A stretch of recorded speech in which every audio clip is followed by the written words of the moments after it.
Smart Planner provides you an easy way to plan what courses you need to take from your first semester all the way through graduation. Here's the Smart Planner homepage. At the top of the page, you will see your preferences.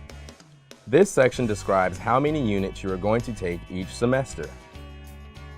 The Edit Preferences button allows you to personalize your academic plan by selecting which terms you plan to attend and how many units you plan to take each term.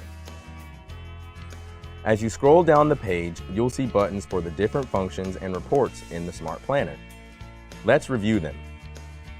The Arrange My Plan button allows you to drag and drop courses from one term to another and create the academic plan that best suits your needs.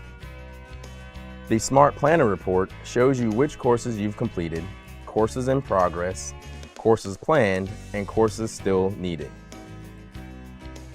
The What If report shows you what classes would apply to another major if you consider changing your major.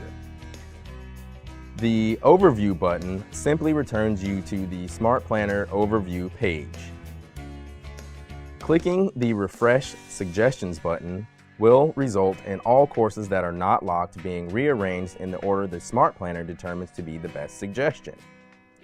Locked courses will not be restored to the default sequence. However, Clear Locks will clear all locked courses so you can refresh your plan to the default sequence. As you scroll down the page further, you'll see the required courses you need to take by term. Courses with notes will display the notes icon. The critical icon appears for courses that are milestone courses you need to take in order to stay on track for your plan.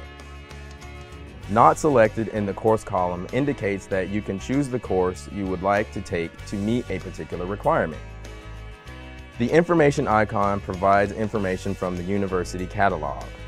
And finally, the Add Course link following each term allows you to add a course to that term that is not a requirement of your academic plan.